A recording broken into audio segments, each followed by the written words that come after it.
所以我盡量精神啲啊！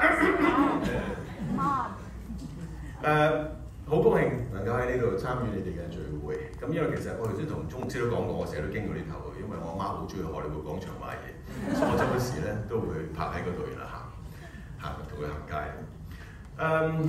你哋擁有一個非常之出色嘅大師團隊。頭先非常之投入喺當中啦，而我覺得最大嘅亮點咧，吸引咗我眼睛同埋吸引咗我自己嘅注意力咧，就係打鼓呢一位。喂，真係唔少嘢喎！你哋大師嗰班樂隊啦嚇，特別打鼓呢位朋友啦，我唔認識你，但係我見到你嘅投入程度同埋你我識你。佢嗰種投入程度同埋佢坐喺呢一些鼓後邊，雖然有少少違和感啊，但係佢打啱㗎，坐下邊。但係非常之精彩啊！好 OK。可能我自己中意音樂，我自己都好中意打鼓。咁我自己識少少打鼓，但係並不打得太好。當我見到你咁投入，我好欣賞。好啦，話俾你正題。我叫鄭子誠啊，你哋大家好嘛？好。又或者你可以叫我做音樂情人嘅。所以我想嚟咧，就今日同你講，大家叫你唔好預知乜嘢，預知未來嘅時候，亦都唔好執着過去嘅遺憾啊！咁其實我想了解下大家在座當中有幾多個係從收音機認識我係音樂情人㗎？你都唔少喎，但係都唔係想象中咁多啊！有幾多個喺電視機上面認識我係一個全世界最衰嘅人？多謝你，但係希望你唔好對我有誤解。如果電視機認識我咧，通常去到咧，我喺台上面望我下邊嘅時候咧，佢哋都會有啲秒地㗎。咁但係其實呢啲係即係都係為兩餐嘅，唔好意思。同埋神安排咗我呢個崗位上面，我唯有做到我自己最大嘅努力做好佢。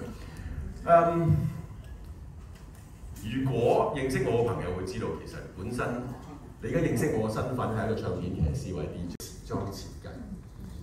原先我以為自己對設計都有啲天分，到讀落去先知，原來我對設計完全冇呢一個嘅天分。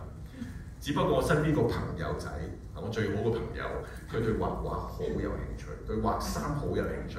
我成日群埋佢，搞到我都認為自己畫得好靚。咁結果同佢一齊就考咗入去讀時裝設計。但係事與願違，根本你冇呢份嘅天分嘅時候，我勉強都不到嘢。但係當你出到呢個社會做嘢嘅時候，你會發現到其實原來你唔係呢一方面嘅人才。所以我奉勸，如果啲年輕朋友，當你要準備你人生嘅路，諗住讀書讀咩科目嘅時候咧，你千祈唔好睇你側邊嘅朋友讀乜嘢，你真係要了解自己係咩嘢先得。唔係你個好朋友讀呢樣嘢，你話跟埋我有伴，大家一齊讀咧，結果讀出嚟咧，你就好似我而家咁樣啦，即係曾經後悔莫及過嘅。不過神嘅計劃遠遠喺我自己嘅想像之外。當我完全諗住自己做一個設計師或工程師嘅時候，而家我企喺度，大家有興趣聽下我講嘢嘅，就係因為我累積咗咁多年嘅唱片騎師啊，或者係演員嘅經驗，大家有興趣知道我過去。年少時候以為自己雙手可以操控一切嘅東西，到到年紀轉大，隨住時日，我哋先至發覺，或者我就發覺到，原來呢啲轉變令到我有好多喺事業上面，甚至乎安排上面、準備上面嘅多番嘅滑鐵盧。滑鐵盧嘅意思，大家知明咩意思啦？即係唔係你想象中嘅東西發生啦。中國人有句説話：行事在人，成事在咩啊？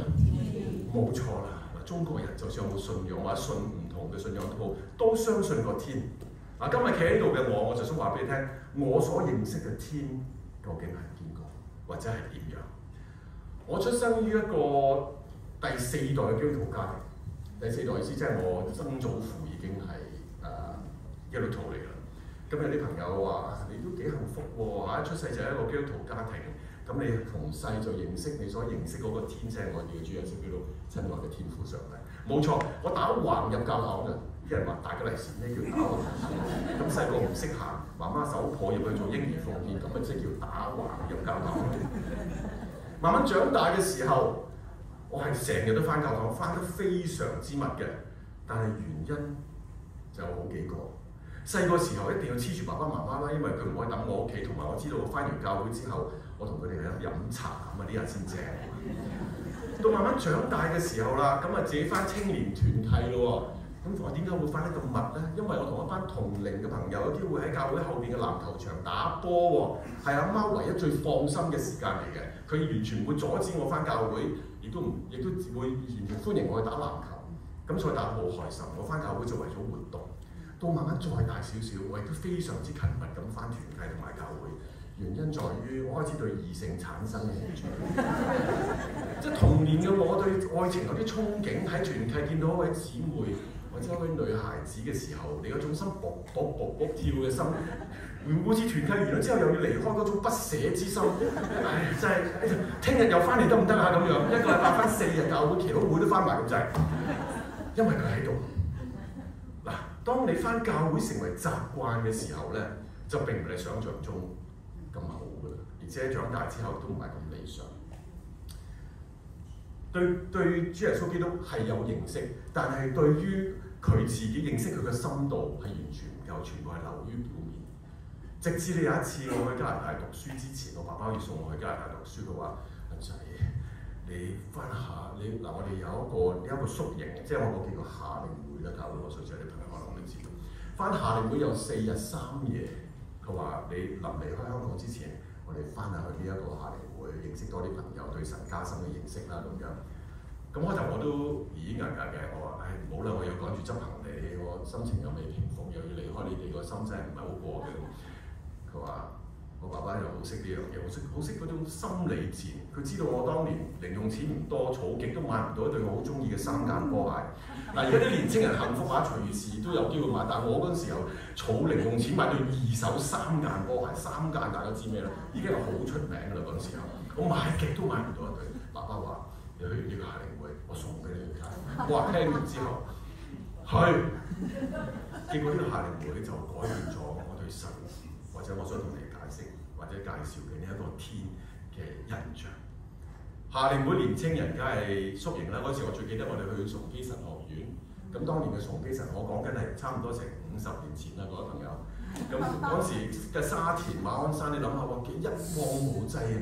嗰個神學院裏邊所見到嘅真係鳥語花香。我入到去之後，我先發覺原來我從未去過呢啲咁遼闊嘅天地。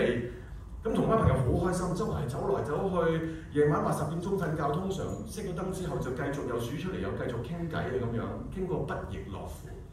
好快呢個夏令會又去到最後一晚，最後一晚嘅時候，我哋如好似往常一樣繼續咁喺度傾偈，傾下傾下，不知不覺哇死喎，成4點幾5點㗎啦，死！咁點算咧？瞓唔瞓好咧？瞓又唔係唔瞓，又係第二朝一早又話有祈禱會咯。咁點算咧？不如唔好瞓啦，我話好。咁既然唔瞓，咁我哋做咩咧？喂，呢度咁靚，試下睇日出啊，好嘛？咁我哋先知，哇！嗰時活到10幾歲人啦，咁但係竟然我親眼睇日出都未睇過喎，咁覺得哇都好，有呢個機會睇下日出都唔錯。咁結果咧就一路傾到咁上下，大家一齊湧出去出邊嘅草地，就望住諗住睇嗰下日出。如果你哋未親眼睇過日出嘅話，我真係相當之奉勸你哋可以試一次睇一次日出，你對呢個世界嘅奇妙即刻改變晒。日出好快，隨時3秒之內太陽由黑暗變成光明，但係背後所蘊含住嗰個意義對於我嚟講，原來我從細聽到大，神創造天地咁勁㗎，呢個神唔係啊嘛？你諗下。自造天地以嚟，幾時會失拖過？你有冇見到一日太陽唔出嚟嘅？你有冇見到個太陽唔落去，月亮又唔上嚟嘅？嗱，我哋用緊最名牌嘅手錶、汽車，所有家庭電器用品最襟嘅都有崩壞嘅一日。但係試下諗下呢個天地，一直以嚟春夏秋冬，花開花謝，落葉。全部呢啲全部都好準時嚟到啦，你可以咁講話，而家唔係啦，嗱到而家11月都咁熱嘅咁樣喎，嗱呢啲咧就係我哋自己人類親手破壞嘅東西，原先創作嘅美麗並不是咁樣，我絕對相信。咁我就係睇到嗰下30秒之內由黑暗變光明，突然間試咗諗起神創造天地嗰種嘅偉大，而且佢嗰種嘅精密同埋可靠係從來都未甩拖過嘅時候，我突然之間我嘅心嚟咗一嚟，原來呢個神係咁真實。我從細聽到喺書面上面聽到聖經，喺牧師口中聽到佢所講嘅呢個神，而家好立體咁呈現喺我面前。一個太陽、一個日出嘅時間，就俾我知道原來我所信嘅並不虛假，而係真真實實呈現喺我面前。喺嗰一下，神喺我心裏邊做咗個好重要嘅位置。跟住孤身走我路，真係孤身，因為爸爸等咗我喺度寄宿學校。講寄宿學校到而家，我仍然非常印象深刻嘅，係嚴格到咧，即係譬如我1至5咁星期六，我去嗰間學校咧就喺我哋有加拿大嘅地方叫倫敦，就係唔係英國嘅倫敦，係加拿大嘅倫敦，叫 London Ontario 安省，離開多倫多2個鐘頭車。我阿爸好揾唔揾就揾間仲要離開多倫多咁遠嘅地方，多倫多係我親戚嗰度。入到去之後，原來星期1至5你嘅成績唔理想，或者係即係做得啲功課交得唔準時嘅時候咧，星期6日要留堂。咁意思即係話我出唔到多倫多啦。咁啊，仲有咧所有嘢都非常之局限，因為嗰間本身係天主教嘅寄宿學校，嚴格到一個地步咧，我覺得我自己好似入咗男童院咁樣，即係坐冇乜分別。咁但係喺而家嗰個時間，亦都俾到我一個好靜心嘅機會，一個學習獨立嘅機會。咁大家或者興趣都知道我點解會成為一個唱片騎師咧？呢度同你分享少少咧，就係我第2年我屋企人全家移民翻嚟，移民過嚟多倫多嘅時候咧，我就有機會接觸咗呢一個行業。點樣接觸法咧？我自己從細到大好中意聽音樂嘅，所以我哋咁留意你打鼓就咁解。咁好中意聽音樂，我買當年開始有零用錢，可以儲到零用錢嘅時候咧，我嗰個年代咧就係聽黑膠或者cassette帶嘅，咁多人就睇嘅。通常去到有啲地方咩嚟？要我解釋一次咩叫黑膠？嗱，你學口我唔解釋，即係嗰時嘅音樂 format 咧，就嗰個格式就係黑膠唱片。咁當然有錢先買到黑膠啦，冇錢咪買 cassette 帶啦。就再冇錢就得朋友啲 cassette 帶咯，即係咁樣咯。咁又或者聽收音機嚟到錄低啲歌咯，即係咁樣。我儲埋好多唱片，多到個地步，曾經有成6、7箱新奇士橙嘅產後。咁但係因為我屋企始終有限，我媽每一次都同我講嗱，你唔清嘅話，我同你清，我同佢講笑啫。點知一日翻嚟佢真係同我清咗3日1咁清，我嚇你唔係話，我心諗。咁當然同佢起咗一個好大嘅爭論啦，咁成件事。咁我諗下唔對路啦！如果再係咁嘅話，我辛辛苦苦儲翻嚟嘅黑膠會一朝毀於一旦，我就俾我媽一手抌晒出去。咁結果我諗下點啦？加拿大有啲電台叫多元文化電台嘅，咁即係話佢一日咧裏邊有好多種唔同語言。咁我諗下，如果我能夠，如果我考到電台，我能夠做節目，咁我咪有機會將啲黑膠唱片拎翻電台。咁一來又可以即係我私器公用啦，咁又可以避免咗我媽抌啦咁樣，咁結果就毅然去考呢一個電台。咁神嘅帶領底下，我又真係俾我考中咗。咁但係當然啦，當年做嘅唔係淨係唱片咁簡單啦，即係唔係做音樂節目咁簡單啦。我又做社區消息啦，有天氣報告啦、新聞報告啦，其實乜都做過。因為加拿大當年嘅電台唔同而家，或者有朋友接觸過加拿大溫哥華都好，佢哋嘅中文電子傳媒已經非常之發達嘅啦。我去嗰時，我講緊係80幾年、82、83年嗰時，多倫多仲係好少人，我哋都係先鋒嘅一陣子。咁結果我入到去做嗰陣時候，我真係俾佢考中咗，就做呢一個電台節目，就成功地將我所有嘅黑膠移民到去電台裏邊，咁安然就讓佢哋度過佢哋嘅晚年啦。但呢個晚年好長啊，到你而家我打翻嚟香港嘅仍然存在。雖然我少聽咗，但我已經有個特別自己租咗個迷你倉，我將我自己黑膠唱片擺晒裏邊，我仲隆而重之嘅，對我嚟講係我人生當中，你話別具意義嘅一樣嘢，同埋裏邊係隱藏住我過去嘅一啲好珍貴嘅回憶。成為咗唱片騎師之後，做咗電台之後，先發覺原來我對音樂即係先至係咁喜歡。我對於做電台節目先至有一個咁大嘅滿足感。咁但係當年年少嘅我，成日都認為我哋應該要飛出去嘅，sorry 要飛出去，你想特別係想我哋中文或者廣東話嘅電台裏邊要有所發展嘅話，就加拿大俾到呢個機會你。結果我就毅然嘅考香港電台，但係呢個考咧其實我係識人嘅，因為我嗰時咧但係我都經過面試嘅。但係咧就唔係佢哋啲點樣考入去，而係我因為我加拿大做節目嗰時候，我曾經訪問過一個導演，而嗰個導演同香港電台某一位高層有聯繫，咁我同佢聯繫咗，佢話我試下安排你啦咁樣。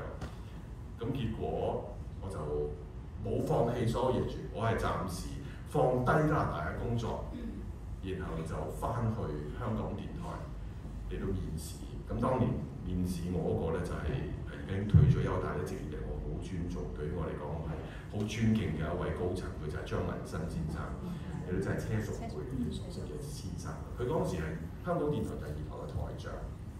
佢冇必要請我，因為我係毫無電台經驗，加拿大啲經驗算乜嘢咧？咁但係佢嗰陣時候，我覺得好奇怪，就係因為我入去港台嗰時候，啱啱咁啱咧，新城廣播就開台嘅，幾十年前，咁佢哋就叫走咗咯港台嘅 DJ。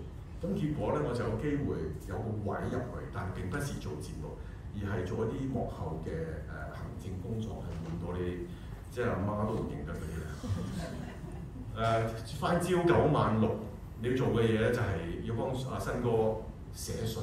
嗱當時冇咁多電腦，寫咩信咧係寫英文信。咁因為佢知道我喺加拿大翻嚟，佢就一口咬定我喺加拿大翻嚟英文都唔方差對啲嘅。但其實我冇話俾你聽，我加拿大講中文多過講英文。咁但係為咗能夠插到隻腳入去港台，對我嚟講都係一個機會。咁結果我插咗入去之後咧，爭啲想走咁滯，因為我日就喺度寫英文信啦，幫佢哋開會嗰陣時候 take minute 啦，即係嗰啲咧。咁搞時喂，你記住啊，而家唔係電腦喎，我嗰時手寫 minute，再跟住仲打字機打翻出嚟喎，跟住仲俾佢鬧又要改喎，唔可以用塗改液改，即係重新又打過啦，你明唔明？咁即係日咧嗰幾個鐘就喺度咁樣，你諗下苦悶嘅程度。仲有一樣嘢你可能唔知嘅，我哋龍虎榜咧，香港電台或者甚至任何電台都有龍虎榜嘅，龍虎榜點計出嚟㗎？當年香港咧就有4大拆家，冇諗出去講啲4大拆家，係唱片嘅拆家，即係 wholesaler。咁我哋電台咧就通常揾個人咧負責咧，就打電話俾呢4大拆家，呢4大嘅 wholesale 唱片公司，問佢究竟最受歡迎嘅頭20隻碟係乜嘢碟？